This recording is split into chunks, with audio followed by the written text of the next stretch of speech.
그때 저는 어머니의 유언을 쫓아서 어느 대저택 사모님 댁으로 찾아갔습니다. 그런데 참으로 이상한 일이었어요. 분명 저는 그 집에 처음 찾아간 길이었는데 다들 저를 이미 너무나도 잘 알고 있는 듯이 행동했거든요. 그 집 집사 할아버지부터 사모님까지 모두 말이죠. 특히나 사모님께서는 세상 그 누구보다 저를 아주 잘 알고 계셨는데요. 그러한 만남의 끝에서 저에게 돌아온 것은 저의 목을 향해 겨누어진 매서운 날붙이었습니다. 사실 그날 있었던 모든 일들이 돌아가신 저희 어머니의 뜻대로 이루어진 것이었습니다. 과연 저희 어머니께서는 대체 어떤 사연을 간직하신 채로 세상을 떠나셨던 것이었는지, 갑부집 사모님은 대체 저를 어떻게 그리도 잘 알고 있었던 것이었는지, 또한 그러한 만남의 끝에서 저의 목에 겨누어진 매서운 날붙이는 대체 무엇을 목적으로 하는 위협이었을지, 그 모든 진실이 담겨있는 저의 사연을 지금 바로 시작해보겠습니다. 저희 가족의 가난은 외동딸인 제가 태어나기 한참 전부터 시작되어 있었습니다. 어머니 아버지 두 분 다 고아원 출신이셨거든요. 성인이 되자마자 시장통에서 허드렛 일을 하다가 만나게 된 어머니와 아버지께서는 하늘 아래 가족 하나 없는 처지라는 동병상련 덕분에 고된 삶을 서로 의지해가며 빠르게 가까워졌고, 오래지 않아 부부의 연을 맺게 되었지만 돈이 너무 없어서 결혼식은 엄두도 내지 못한 채로 혼인신고만 올렸다고 합니다. 달동네 사글세방에 신혼집을 차려놓고 신혼살림으로 이부자리 딱 한 채를 마련하는 것만으로도 이미 주머니가 텅 비어버렸으니까요. 다만 어머니 아버지께서는 부부로서의 삶을 시작하던 바로 그날 아침나절에 정화수 한 사발을 정갈하게 떠놓고서는 막 아침해가 떠오르는 하늘을 향해 이렇게 약속하셨다고 해요. 비록 지금 우리의 삶은 빈곤하고 고단하지만 장차 태어날 자녀들을 위해서라도 반드시 자수성가하겠다고. 사랑하는 자녀들의 인생이 가난으로 얼룩지는 일이 생기지 않도록 최선을 다해서 부모 노릇을 하겠노라고. 그날의 약속을 지키기 위해 저희 어머니와 아버지께서는 참으로 열심히 살아가기 시작하셨습니다.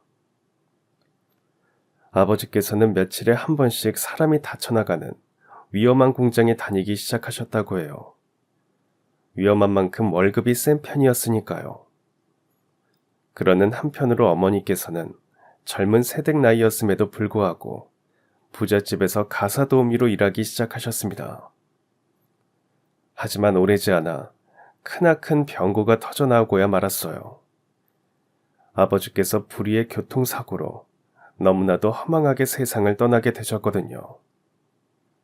외동딸인 제가 갓 돌진한 아기였던 무렵에 벌어진 사건이었습니다. 그나마 다행이었던 건 저희 어머니께서 세상 그 어느 부모님보다 심지가 단단하고 심성이 굳은 분이라는 점이었어요. 사랑하는 남편을 하루아침에 잃고 미망인이자 젊은 과부가 되셨음에도 불구하고 어머니께서는 주저앉지 않으셨습니다. 오히려 예전보다 훨씬 더 굳센 어머니가 되어주셨죠. 지금 다시 돌아보아도 제가 어릴 적 어머니의 모습은 그야말로 철의 여인 그 자체였습니다. 단 하루도 쉬지 않고 가사 도우미 일을 해서 외동딸인 저를 꿋꿋하게 건사하셨거든요. 당시 어머니께서는 오직 저 한 사람만을 위해서 사셨고, 덕분에 저는 가난의 그림자를 크게 겪지 않고 자랄 수 있었어요. 어머니 당신께서는 부잣집 사모님 댁에서 일하며 남은 반찬을 얻어다가 잡수시면서도 저에게는 직접 지은 새 쌀밥과 새 반찬만을 먹여주셨습니다. 어머니 당신께서는 거의 한평생 동네 아주머니들의 낡은 옷을 얻어다 입으셨지만 외동딸인 저한테만큼은 늘 새 옷을 사주셨어요. 비싼 메이크옷이 아닌 시장에서 파는 보세 의류였지만 저는 늘 감사한 마음이었습니다. 당시 저희 집은 워낙에 가난했기에 비록 시장표 보세 의류였을지언정 새 옷을 입을 수 있다는 것 자체만으로도 이미 아주 크나큰 호사를 누리는 셈이나 다름이 없었으니까요. 물론 당시 저는 어린 마음에 가난한 현실을 아주 많이 미워한 적도 있었습니다. 정확하게 말하자면 사랑하는 어머니를 고생스럽게 만드는 가난이 싫었던 것이었습니다. 만약 제가 없었더라면 어머니가 조금이라도 덜 힘들게 사실 수 있었을 거라는 생각 때문에 스스로에게 화가 났던 적도 있었고요. 만약 그때 그 마음 그대로 계속 자랐더라면 어쩌면 저는 지금쯤 한참 어긋난 사람이 되어 있을지도 모르는 일이었습니다. 하지만 존경하는 어머니 덕분에 그런 어두운 마음들을 떨쳐낼 수 있었죠. 어머니께서 저에게 금덩이보다 반짝이는 교훈을 주셨거든요. 그때 그 교훈의 계기가 된 사건은 제가 갓 국민학교에 입학했을 무렵의 일이었습니다. 여느 때와 다름없이 학교를 마치고 하교하던 저는 버스 정류장에 덩그러니 놓여있는 가방을 발견하게 되었어요. 회사원 아저씨들이 들고 다니는 가방 같기도 하고 한편으로는 영화에서나 보던 소위 007 가방처럼 생긴 물건이었죠. 그 가방을 향해 단숨에 호기심에 사로잡힌 저는 일단 주변을 서성이며 기다렸습니다. 주인이 가방을 찾으러 올지도 모른다는 생각에서였죠. 하지만 해가 서쪽에서 뉘엿뉘엿 넘어가고 거리에 어스름이 내릴 때까지도 가방의 주인은 나타나지 않았습니다. 그제서야 가방이 분실된 것이 아닌 버려진 것이라고 생각한 저는 가방으로 조심스럽게 다가가 열어보았는데요. 그 가방 안에 들어있는 충격적인 물건을 발견한 저는 행여 누가 보기라도 할세라 얼른 가방을 품에 끌어안은 채로 집을 향해 내달렸습니다. 그리고는 마침 퇴근하고 기가 한참인 어머니에게 아주 환한 미소와 함께 이렇게 외쳤죠. 엄마, 이제 우리 고생 끝이에요. 하늘에서 엄마랑 저한테 돈벼락을 내려주셨거든요. 집에 오는 길에 웬 가방이 버려져 있길래 열어봤더니 글쎄 가방 안에 금송아지가 들어있지 뭐예요. 순간 사색이 된 어머니께서는 제 품에 안긴 가방을 열어보셨는데요. 그 가방 안에 들어있던 건 꽤나 묵직한 금송아지 7마리였어요. 그 금송아지를 잘 팔면 시장에 장사자리 한 칸은 충분히 마련하고도 남을 터였습니다. 그렇다는 건 어머니께서 부잣집 사모님들께 무시당하면서 가사도우미 일을 다닐 필요가 없다는 뜻이었고요. 당연하게도 철없는 어린아이였던 저는 어머니의 칭찬을 기대했습니다. 하지만 돌아온 어머니의 대답은 마치 호랑이 같은 불호령이었어요. 유진이, 너 지금 이게 무슨 짓이야? 그게 어떤 물건인 줄 알고 함부로 집으로 가지고 들어오느냐고? 왜 갑자기 화를 내세요? 혹시 금송아지한테 귀신이라도 쓰인 건가요? 그래서 화가 나신 거예요? 귀신 들린 물건을 함부로 집으로 줘왔다가는 아주 큰 병고를 치르게 될 수도 있어서요. 당연히 귀신이 들었고 말고 욕심이라는 이름의 악귀가 유진이 네 마음에 아주 단단히 자리를 잡고 있구나. 그러지 않고서야 남의 집 귀한 물건을 함부로 집에 가지고 들어올 리가 없잖니. 지금 네 행동이 도둑질이랑 뭐가 달라? 도둑질한 거 아니에요. 하루 종일 지켜보다가 버려진 가방인 것 같길래 열어봤을 뿐이라고요. 세상 천재, 금송아지가 7마리씩이나 들어있는 가방을 내다 버리는 사람이 어디 있겠니? 분명 지금쯤 주인이 애타게 찾고 있을 테니까 얼른 경찰서에 가져다 주려무나. 꼭 그렇게 해야 돼요? 어차피 주인 일은 금송아지니까 그냥 엄마랑 제가 가지면 안 되는 거냐고요. 그 금송아지를 팔면 시장에 장사자리 하나는 충분히 얻을 수 있을 테고 그렇게 되면 엄마가 지금보다 조금은 편하게 사실 수 있을 거잖아요. 아휴, 얘 유진아, 엄마가 그동안 왜 그렇게 힘들게 살아는 줄 아니? 솔직히 엄마도 잠깐 나쁜 마음만 먹으면 세상 쉽게 살 수 있는 기회가 몇 번씩이나 있었어. 그럼에도 지금껏 정직하게 살아왔던 이유는 비록 가난할지언정 하늘을 우러러 한 점 부끄럼 없이 살고 싶었기 때문이란다. 아무리 춥고 배가 고프더라도, 가난이 아무리 힘들고 고되더라도 남의 집 기둥뿌리 뽑아서 호의호식하면 안 되는 법이고, 대쪽처럼 올바르게 살면 언젠간 큰 복을 받게 될 테지만 나쁜 사람으로 살아가면 결국에는 아주 큰 천벌을 받게 되어 있어. 그러니 엄마 말 새겨듣고 얼른 그 가방부터 경찰서에 맡겨놓으려무나. 그런 어머니의 말씀에 저는 곧장 경찰서로 찾아가서 금송아지 7마리가 들어있는 가방을 분실물로 접수하고 돌아왔습니다. 하지만 솔직히 불만스러운 심정이었어요. 그때까지만 해도 어머니의 큰 뜻을 제대로 이해하지 못하고 있었으니까요. 그랬던 제가 어머니의 교훈과 가르침을 가슴 깊이 새기게 된 건 정장을 반듯하게 차려입은 아저씨가 학교에서 수업 중인 저를 찾아오게 되면서부터의 일이었습니다. 그 아저씨는 금송아지 가방을 잃어버린 주인이었죠. 네가 유진이로구나. 경찰 아저씨들이 네가 지금쯤 학교에서 수업을 듣고 있을 거라길래 그 얘기 듣자마자 부랴부랴 찾아온 거야. 가방은 돌려받으셨어요? 당연하지. 우리 유진이가 욕심 부리지 않고 가방을 경찰서에 맡겨준 덕분에 아주 잘 돌려받을 수 있었어. 우리 유진이의 선행 덕분에 아저씨네 회사랑 직원들이랑 그 가족분들 모두가 기사회생할 수 있었고, 실은 그 금송아지를 팔아서 부족한 사업 자금을 메꾸려던 참에 잃어버렸던 거거든. 네, 잘 됐네요. 근데 아저씨네 회사야 그렇다 쳐도 직원분들네 가족까지 기사회생했다는 건 무슨 말씀이세요? 회사가 망하면 직원들도 일자리를 잃게 되잖니.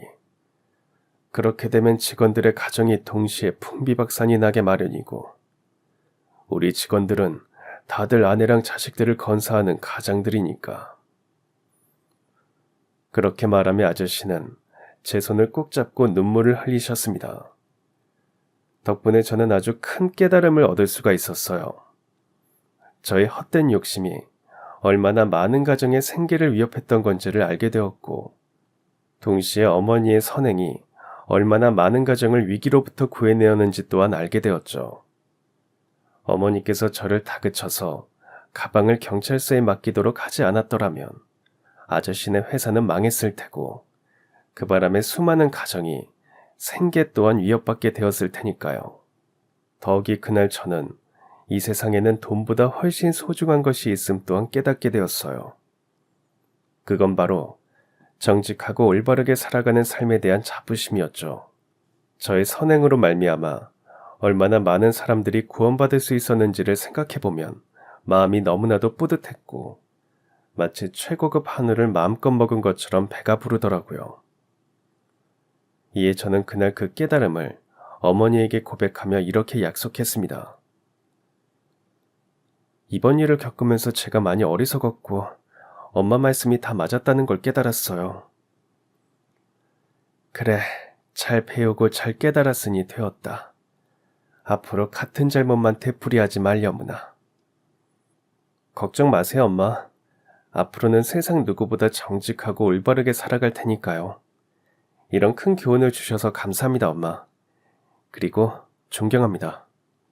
그런 어머니의 교훈은 외동딸인 저에게 앞으로 한평생 올바르게 살아가겠노라는 인생 가치관을 새겨주었을 뿐만 아니라, 나아가서는 이전까지만 해도 평범한 어린이였던 저에게 세상을 바라보는 눈까지 확 틔워주는 계기가 되었습니다. 어머니에게 배운 교훈을 바탕으로 세상을 바라보니까 이 세상에는 못된 사람들이 참으로 많더라고요. 힘없는 사람들을 속여서 등골을 빼먹거나 다른 사람들을 괴롭히면서 살아가는 정의롭지 못한 어른들이 자꾸만 눈에 띄었어요. 그래서 저는 앞으로 한평생 헌신하며 살아갈 장래의 희망을 결정하게 되었고, 그 결심을 어머니에게 솔직하게 말씀드렸어요. 우리 딸한테 꿈이 생겼다고? 그게 뭐니? 판사님이나 검사님이 되어서 이 세상의 정의와 질서를 바로잡고 싶어졌어요. 힘이 없어서 억울하게 당하고 사는 사람들이 없는 세상을 만들고 싶거든요. 그래, 그거 참 멋진 꿈이로구나. 그럼 앞으로 엄마가 열심히 뒷바라지를 해줘야겠네. 장차 사법고시까지 치르려면 공부에 매진해야 할 테니 말이다. 그건 너무 걱정하지 마세요.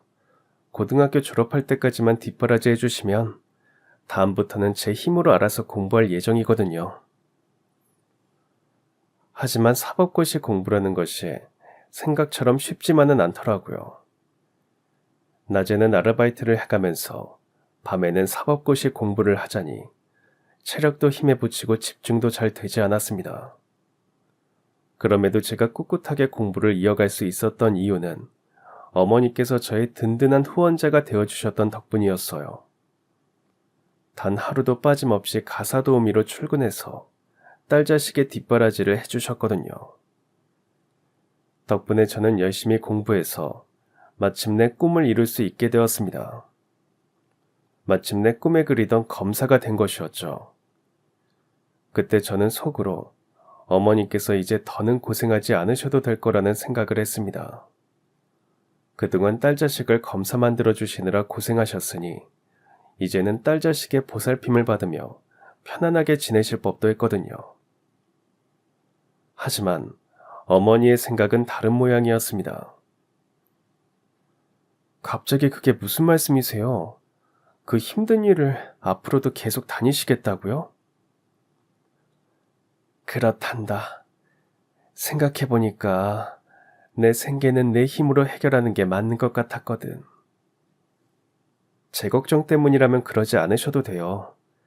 물론 검사라는 직업이 천만금을 받는 일은 아니지만 홀어머니를 잘 모실 수 있을 정도는 된다고요. 그게 문제가 아니라 내가 훌륭한 검사님의 엄마가 되었다는 게 중요한 거야. 너도 곰곰이 생각 한번 해보려무나. 앞으로 우리 딸은 검사로서 죄 지은 혐의를 받은 피고들을 숱하게 마주하게 될 텐데 그러다 보면 피고들이나 그 가족들로부터 부정한 청탁도 자주 받게 될 건 뻔한 일이잖니. 형량을 조금이라도 낮게 구형해달라면서 말이다. 그리고 얘기를 들어보니까 검사네 가족들한테까지 찾아와서 애걸복걸 하는 일이 종종 있다면서. 엄마는 그게 너무 걱정이 돼. 그 사람들이 나한테 큰 돈을 건네면서 검사 딸을 설득해달라고 청탁을 하면 내가 그 돈 노름에 흔들리지 않으리라는 보장이 없으니까. 그래서 직업을 계속 유지하시려는 거였어요? 어머니께서 스스로 생계를 유지하고 있어야 혹시 모를 뇌물에 흔들리지 않을 수도 있을 테니까요. 당연하지. 엄마도 한낱 인간인지라 돈에 쪼들리는 상황에 거액의 뇌물이 주어지면 흔들리지 않으리라는 보장이 없잖니. 그러지 않으려면 적어도 최소한의 생계는 엄마 스스로 유지하고 있어야 하고. 이처럼 저희 어머니께서는 정말이지 대쪽 같은 분이셨습니다. 조선시대로 치면 신사임당 같은 분이셨다고나 할까요. 아무튼 그런 어머니 덕분에 저는 검사로서의 사명감을 다시 한번 되새길 수 있었습니다. 엄마의 딸답게 장차 어떠한 유혹에도 흔들리지 않고 오직 정의롭고 청렴결백한 검사가 되겠노라는 각오를 아주 단단히 다졌거든요. 그런데 그때 어머니 덕분에 각오를 되새기지 않았더라면 정말이지 아주 큰일이 날 뻔했습니다. 어머니의 예상처럼 검사인 저를 회유하려고 드는 용의자들이 엄청 많았거든요. 그런 짓을 벌이는 사람들 중 대부분이 소위 돈 깨나 있는 사람들이자 힘 깨나 있는 사람들이었습니다. 주로 이런 식이었죠. 이봐요 검사 양반, 그렇게 빡빡하게 굴지 말고 기소유예로 처리합시다. 그런 말은 또 어디서 듣고 오셨는지 모르겠네요. 나도 다 보는 눈이 있고 듣는 귀도 있어. 얘기를 듣자 하니 검사가 기소유예 처분을 내리면 재판에 회부되지 않는다면서. 재판이 열리지를 않으니 아무런 처벌도 내려지지 않는 건 당연한 일일 테고. 그러니 이쯤에서 기소유예로 좋게 좋게 마무리 지읍시다. 기소유예는 혐의는 확실하지만 사안이 너무 경미한 경우에나 내릴 수 있는 판단입니다. 사안이 경미한 경우에는 기소유예나 사회봉사 처분 등을 통한 계도가 훨씬 이로울 때가 있으니까요. 하지만 지금은 상황이 많이 달라요. 그쪽이 저지른 대규모 사기 행각 때문에 수많은 가정이 무너져 내렸고 그 중에 몇몇 가장들은 스스로 생을 마감했습니다. 그런데 기소유예 말이 되는 소리를 하셔야죠. 에헤이, 그 사람 참. 나도 맨입으로 그렇게 해달라는 게 아니니까 일단 진정하시고. 어디 보자. 우리 검사님은 돈을 좋아하시나? 아니면 명예를 좋아하시나? 명예를 좋아하시면 우리 회사에 높은 자리 하나 마련해드리면 어떻겠소?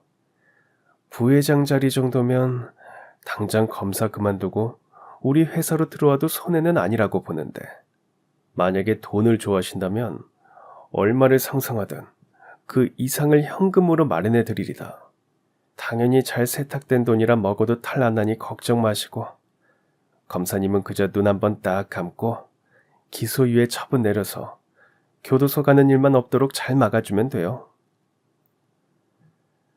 아니요, 대한민국 검사로서 그런 회유에 넘어갈 수는 없습니다.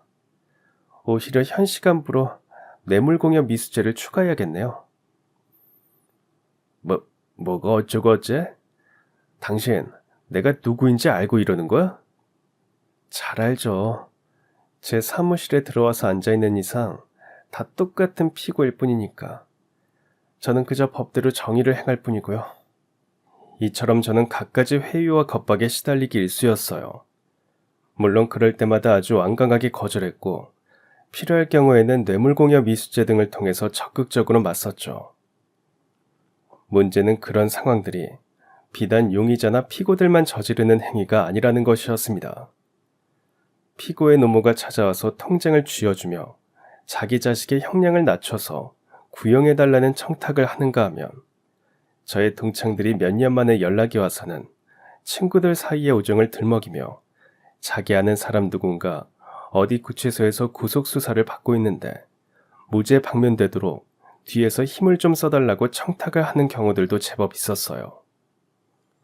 그런 상황이 자주 벌어지다 보니까 저는 차츰 지쳐가게 되었고 조금씩 사람들을 멀리하게 되더라고요. 언제 어디서 누구를 만나 어떤 청탁을 받게 될지 모르는 일이었으니까요. 청렴결백한 검사가 되기 위해서는 세상, 그리고 사람들과 다소 거리를 두어야만 했습니다. 외롭지만 어쩔 수 없는 일이었어요. 주변 검사 선배님들께서도 다들 겪으셨던 과정이기도 했고요. 아무튼 그러던 어느 날 참으로 이상한 일이 벌어졌습니다. 존경하는 어머니께서 저보다 훨씬 대쪽 같으셨던 바로 그 엄마가 저한테 아주 뜻밖의 부탁을 하시더라고요. 유진아, 엄마가 얼마 전부터 새 사모님 댁에 출근하는 거 알고 있지? 당연하죠. 저번에도 엄마가 자랑을 꽤나 하셨었잖아요. 그 집 사모님이 인품이 참 훌륭한 분이라고. 덕분에 엄마가 일하기가 아주 편하시다고. 그 얘기를 기억하고 있었구나. 그렇다면 얘기가 빠르겠네. 다름이 아니라 휴일에 잠깐 시간 내서 그 집 사모님을 한번 만나보지 않으련? 사모님께서 우리 딸을 꼭 만나보고 싶어 하시거든. 순간 저는 제 귀를 의심했습니다. 다른 사람도 아닌 저희 어머니께서 검사인 딸한테 갑부집 안주인을 만나보라고 말씀하시리라고는 전혀 상상조차 못했거든요. 더욱이 놀라웠던 건 당시 어머니께서 그 집 사모님의 말씀을 전달하고 있는 입장이라는 것이었습니다. 그 집 사모님이 저를 만나고 싶어 한다는 것이 무슨 뜻인지 어머니께서도 아주 잘 알고 계실 텐데도 말이죠. 어머니, 혹시 그 집 사모님한테 제가 검사라고 얘기하셨어요? 둘이서 그동안 살아온 인생사를 서로 이야기하다 보니까 자연스럽게 그런 말이 나오더구나. 어머니도 그 부탁이 무슨 뜻인지 잘 아시잖아요. 그 집에 법적으로 큰 문제가 생겼는데 마침 제가 검사라고 하니까 만나보고 싶어 하는 거라고요. 변호사를 찾아가는 게 아니라 검사인 저를 만나려고 한다는 건 저한테 안 좋은 부탁을 하려는 생각일 테고요. 그야 물론 지금 그 집이 법적으로 큰 위기에 처해 있는 건 맞아. 그치만 꼭 그런 이유 때문에 너를 만나보려고 하는 건 아니란다. 저야 물론 어머니를 믿지만 그 집 사모님에 대해서는 제대로 알지 못해서요. 그래서 지금 당장 만나는 건 어려울 것 같습니다. 만약 만나게 되더라도 그 집 사모님이 어떤 사람인지 제가 알게 되었을 때 그때 만나볼게요. 그래, 그렇게 하려무나. 어차피 당장 크게 서두를 만한 일은 아니니 말이다. 그날 이후 어머니께서는 한동안 사모님 이야기를 일절 꺼내지 않으셨습니다. 그저 제가 그분을 만날 마음의 준비가 되는 날까지 묵묵히 기다려주셨죠. 하지만 오래지 않아 병고가 벌어지고야 말았습니다. 어머니께서 갑자기 쓰러지셔서 응급실에 실려가시더니 그 길로 췌장암 말기 판정을 받고 입원을 하셨거든요. 어머니께서는 평소에 지병 한 번 크게 앓은 적 없을 정도로 건강한 분이셨기에 처음에 저는 췌장암 말기 진단을 믿을 수가 없었어요. 하지만 췌장암이라는 게 원래 그렇다더라고요.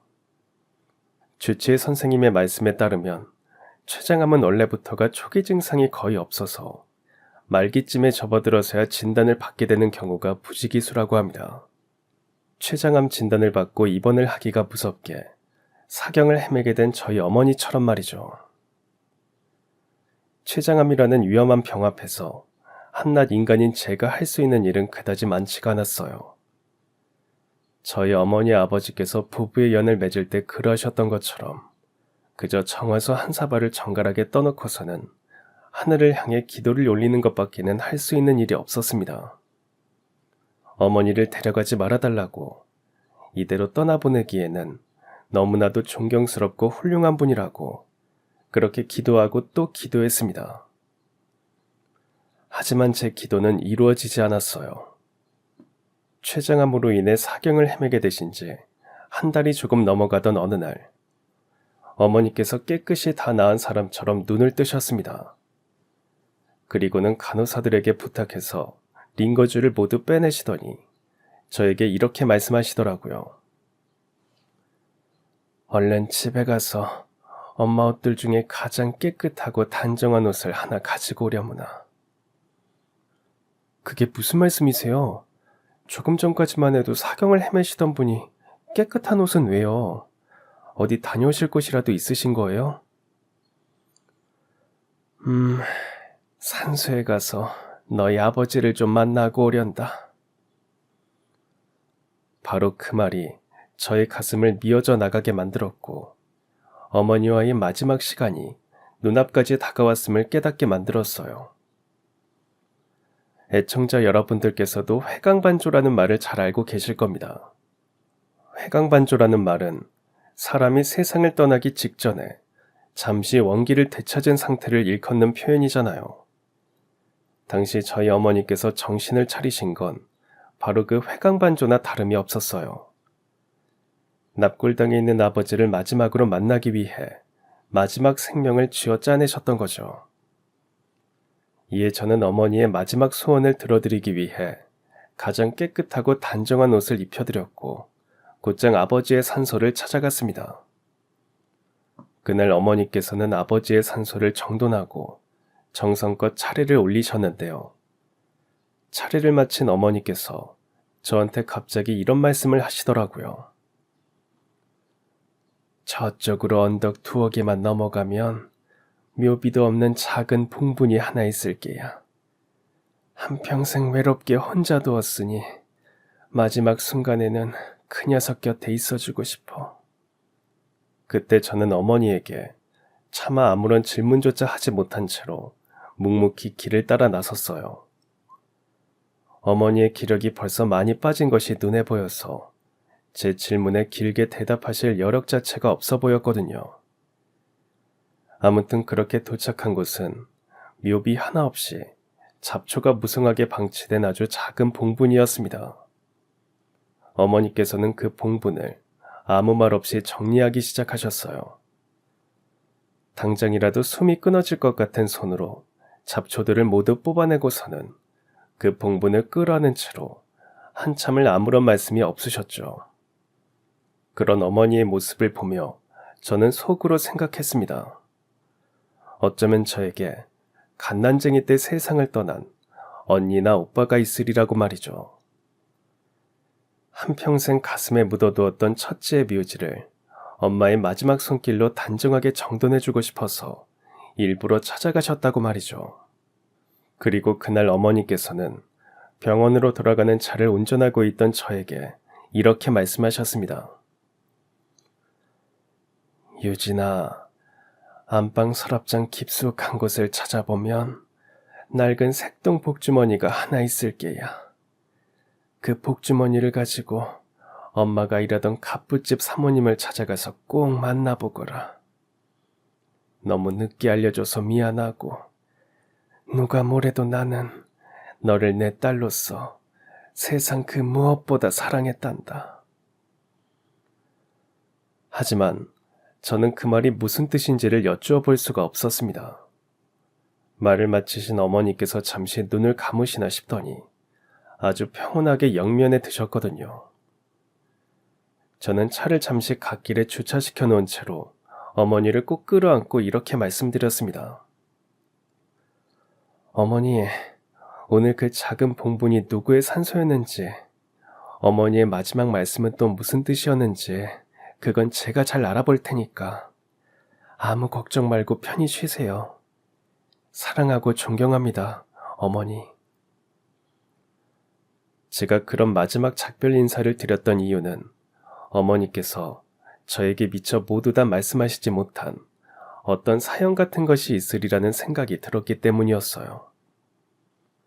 어머니께서 작은 봉분을 한참 끌어안고 계시던 모습이 그러했고 저에게 남기신 마지막 유언 또한 그러했으니까요.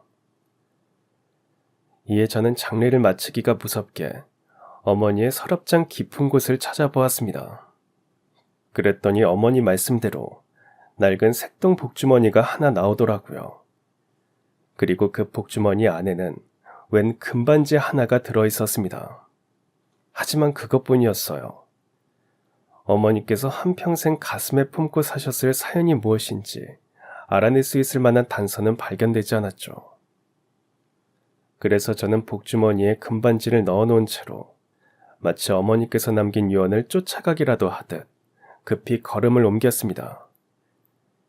어머니께서 유언으로 말씀하신 바로 그 사모님 댁으로 찾아간 거죠. 처음 사모님 댁을 마주한 저는 그만 입을 떡하니 벌리고야 말았습니다. 우리나라에는 알려지지 않은 갑부들도 참 많고 재벌들도 참 많다더니 사모님 댁이 딱 그랬어요. 건물 외형부터가 위용이 넘치는 대저택이었거든요. 심지어 더 놀라운 건 바로 다음에 이어지는 상황이었어요.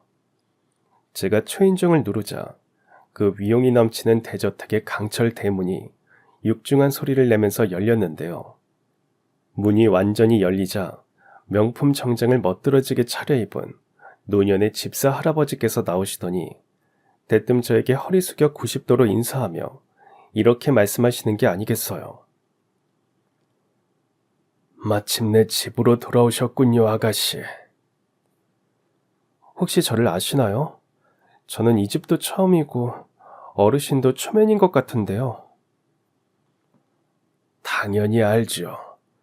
젊을 적부터 한평생 집사로서 이 집안과 사모님을 모시고 살아온 제가 지금 그 얼굴을 어떻게 몰라볼 수가 있겠습니까? 우선 서둘러서 집으로 들어가시지요. 사모님께서 아가씨를 보시면 아주 기뻐하실 겁니다.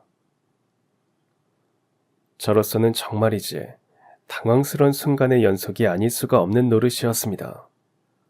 저는 분명 그 집도 처음이고 집사 어르신도 처음인데 어르신께서는 마치 저를 아주 잘 알고 있는 것처럼 행동하셨으니까요. 제가 얼떨결에 저택 거실로 들어가던 바로 그 순간에도 당황스러운 상황은 계속 이어졌습니다. 그 집 사모님께서도 저를 아주 잘 알고 계신 것 같은 눈치였거든요. 내가 너를 이렇게 다시 만나게 되는구나, 수정아. 한수정. 그런 사모님의 말이 더더욱이 이상했던 건 사모님이 제 이름을 잘못 불렀기 때문이었습니다. 저희 어머니께서 사모님에게 외동딸인 저의 이름을 잘못 알려주셨을 리가 없을 텐데 말이죠.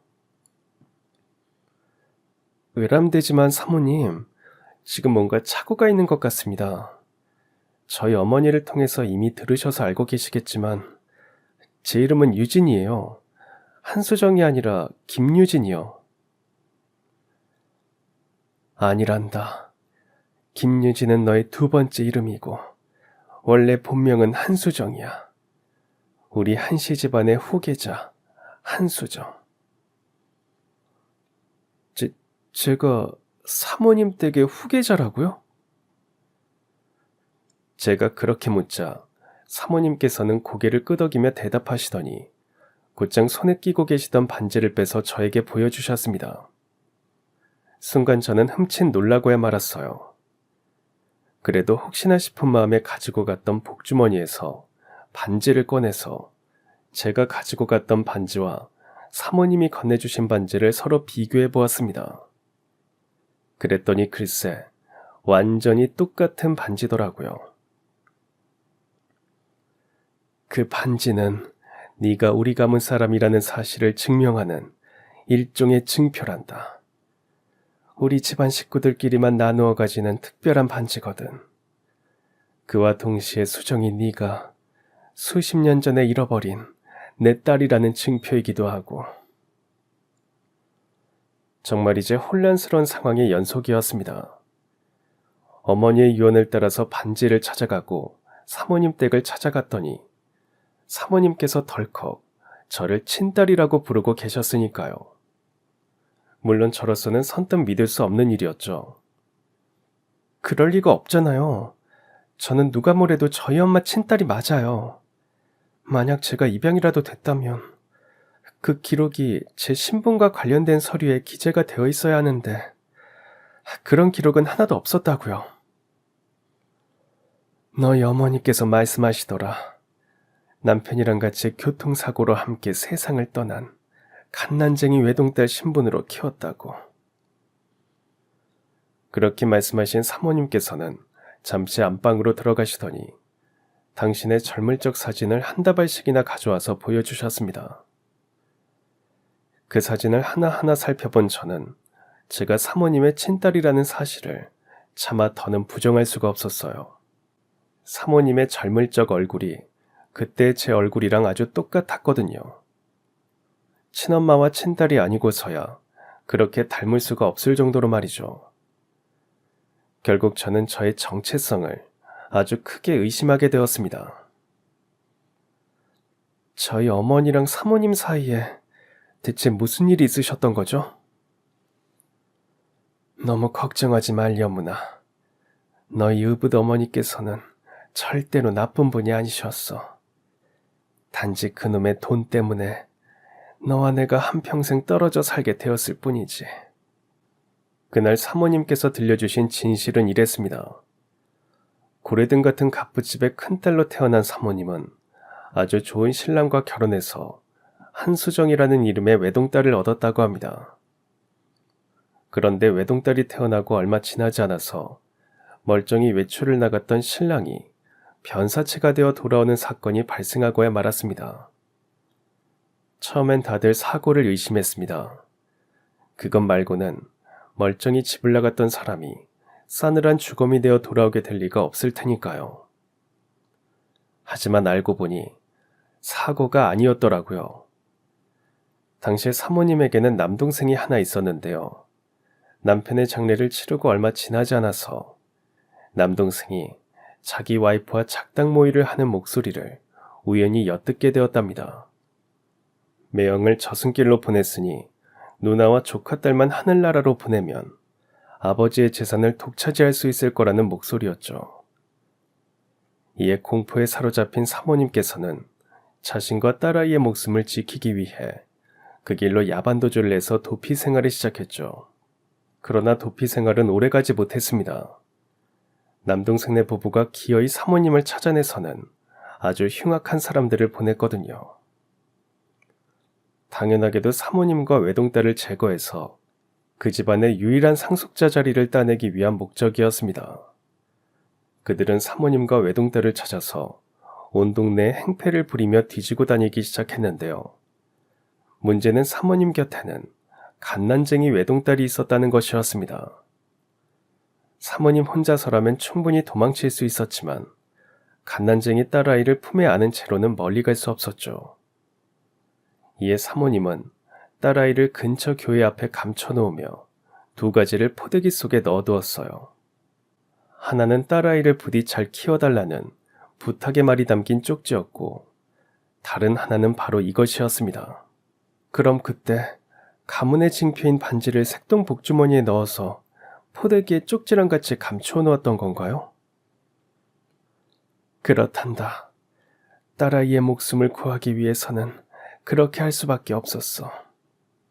우리 가문의 반지를 딸아이에게 남겨놓으면 먼 훗날 다시 만나게 되는 날에 서로 금방 알아볼 수가 있을 테니까. 그러셨군요. 그럼 사모님은 그 후 어떻게 하셨나요?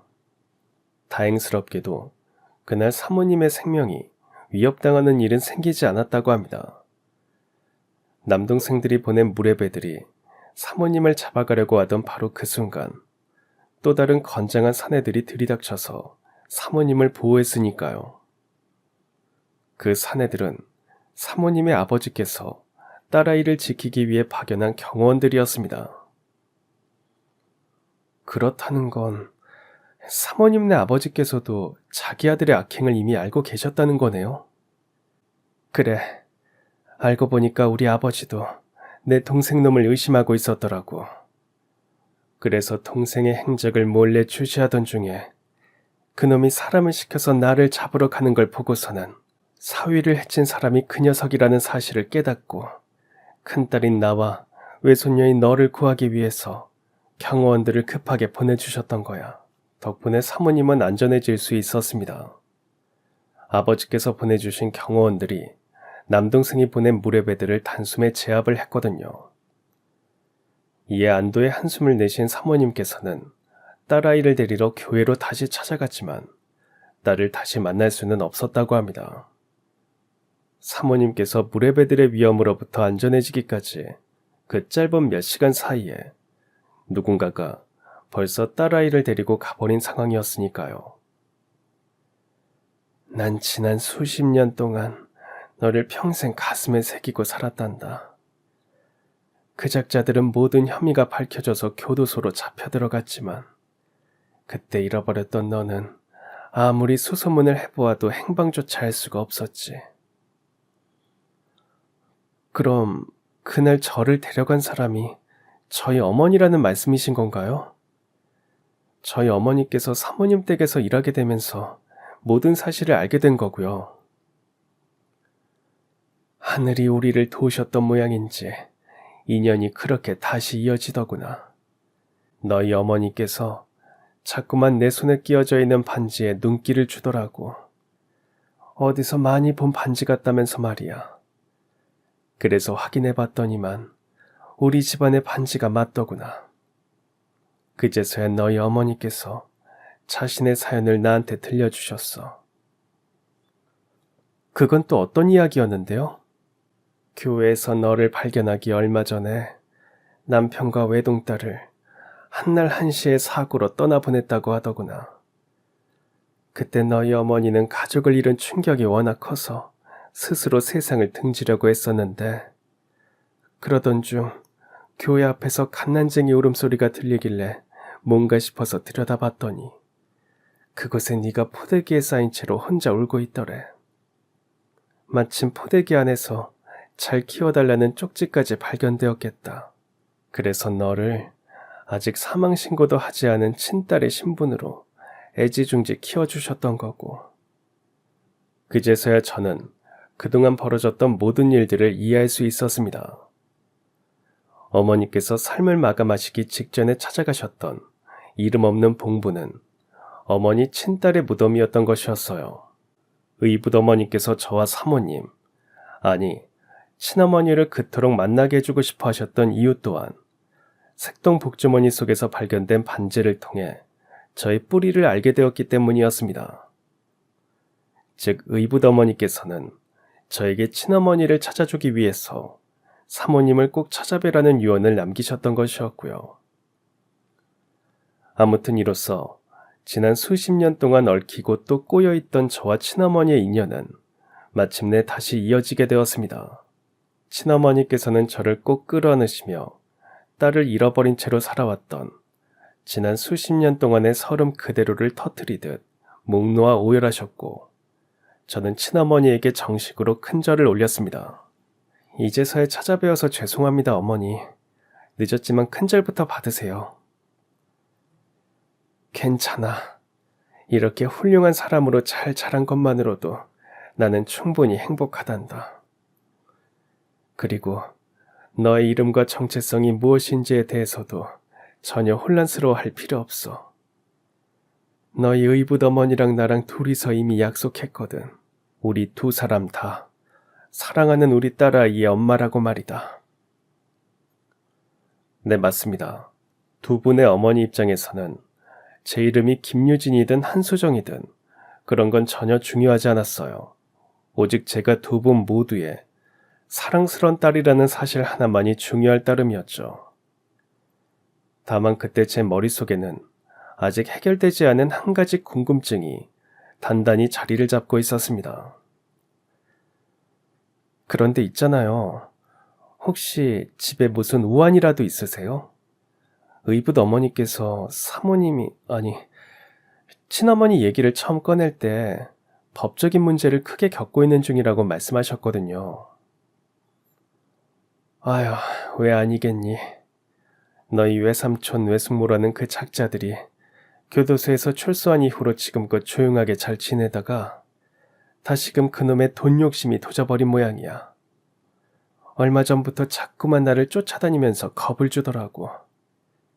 내가 물려받은 아버지의 재산 중에 반절을 자기들한테 내어놓지 않는다면 아주 끔찍한 꼴을 면하게 되지 못할 거라고 말이다.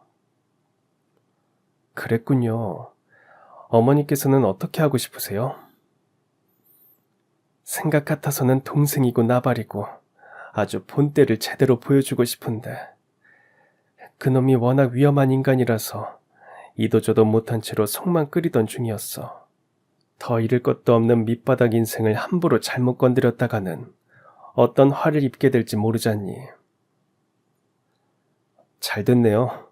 그런 일이라면 이제 아무 걱정하지 마세요. 어머니의 친딸이 대한민국 검사니까요.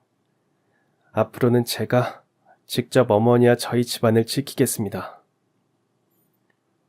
저에게 그날의 약속을 지킬 기회가 주어진 건 채 며칠이 지나지 않은 어느 날의 일이었어요. 당시 저는 온종일 재판 준비를 하다가 늦은 밤에서야 혼자 퇴근하고 있었는데요. 그런 제가 어둑한 골목길에 접어들던 바로 그 순간 모자와 마스크로 얼굴을 가린 괴한이 나타나서는 대뜸 제 앞으로 날부치를 들이밀더라고요. 그 괴한은 다름 아닌 저희 외삼촌이라는 작자였죠. 혹시나 싶어서 집을 알아내서 계속 숨어 기다리고 있었는데 역시 보람이 있었어. 너 우리 누나가 몇십 년 만에 다시 만났다던 내 조카 맞지? 글쎄요. 제가 우리 어머니의 친딸인 건 맞는데 그쪽 조카라고 하고 싶지는 않네요. 당신 같은 쓰레기랑은 가족 사이로 지낼 생각이 추워도 없거든. 거 시끄럽고 이 길로 너네 엄마 찾아가서 똑바로 말해. 이번 달 내로 울 아버지한테서 물려받은 재산의 절반을 나한테 내놓지 않으면 딸년 보는 앞에서 엄마를 저승길 보내든 엄마 보는 앞에서 딸년을 저승길 보내든 둘 중 하나는 아주 끔찍한 꼴을 면하지 못할 테니까. 물론 그 인간 입장에서는 저를 겁줘서 돈을 뜯어가려는 목적이었겠지만 저로서는 그저 너무 가소로워서 웃음이 픽 하고 나올 뿐이더라고요. 너 지금 웃는 거야? 지금 내 손에 들려있는 이게 장난감인 줄 아는 모양인데 이거 진짜야. 진짜 날 붙이라고. 너 하나쯤은 내가 마음만 먹으면 이 자리에서 하늘나라 보내버릴 수도 있어. 그러는 그쪽이야말로 지금 대체 누구한테 날붙이를 들이대고 있는 줄 알아? 대한민국 검사한테 날붙이를 들이대고 있는 거야. 바로 그 순간 탕 하는 소리와 함께 무언가에 직격당한 그 적자가 온몸을 파르르 떨면서 바닥에 나뒹굴기 시작했습니다. 그 적자를 단번에 나뒹굴게 만든 바로 그 무언가는 은밀하게 저를 경호하고 있던 경찰분께서 발사한 테이저건, 그러니까 일종의 전기 충격기였어요. 제가 미리 경찰분들께 경호를 요청했거든요. 그 후 대기하고 있던 경찰분들께서 그 적자에게 수갑을 채웠고 저는 마지막 쐐기의 말을 날렸습니다. 귀하는 금전갈취를 목적으로 현직 대한민국 검사와 우리 가족들을 흉기로 협박 및 위협했습니다. 이에 귀하를 현행범으로 체포합니다. 현 시간부로 귀하의 모든 발언은 법정에서 불리하게 작용할 수 있으며 묵비권을 행사할 수 있고 변호사를 선임할 권리가 있습니다. 근데 방금 그 말들은 어디까지나 대한민국 검사로서의 공식 입장일 뿐이고 우리 엄마의 딸로서 딱 한마디만 더 할게.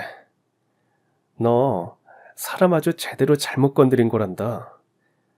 너 때문에 이산가족이 되었던 우리 엄마의 한을 풀어주기 위해서라도 법정 최고형을 받을 수 있도록 최선을 다할 테니까. 그러니 앞으로 각오 제대로 하는 게 좋을 거야. 이 인간 같지도 않은 쓰레기 자식아. 그날 그 몹쓸 인간은 현행범으로 체포되어 구치소로 끌려갔고 바로 그날부로 대한민국 검사에게 날붙이를 들이댄 행동이 얼마나 위험한 것이었는지를 깨닫게 되었습니다. 그 몹쓸 인간을 향한 선후배 검사 동료들의 분노가 아주 대단했거든요. 이에 저희 검사들은 그 몹쓸 인간의 행적을 아무 먼지 털듯이 털어버렸고 그 결과 무려 15가지씩이나 되는 형사법 위반 혐의를 발견하게 되었죠. 당연하게도 이후의 재판에서 모든 혐의가 인정되었고 그 몹쓸 인간은 무시무시한 형량을 판결받았어요. 어쩌면 임종하기 직전에서야 겨우 출소할 수 있을 정도로 말이죠. 반면에 저는 오늘도 검사로서 최선을 다해 열심히 일하고 있습니다. 물론 저는 지금까지 그래왔듯이 앞으로도 청렴결백한 검사의 삶을 살아가고자 해요. 그러기 위해서 친어머니와 아주 철석같이 약속을 했죠. 친가의 재산은 먼 훗날 어머니 사후에 사회에 환원해서 범죄 피해자들을 돕는 재단을 만들어 아주 뜻깊게 사용하기로 말입니다. 이 사연을 하늘에 계신 의붓어머니에게 바치며 애청자 여러분들께도 들어주셔서 감사하다는 인사를 전합니다. 그럼 지금까지 사연 들어주셔서 감사합니다. 사연이 재밌으셨다면 구독과 좋아요 부탁드려요. 감사합니다. 안녕히 계세요.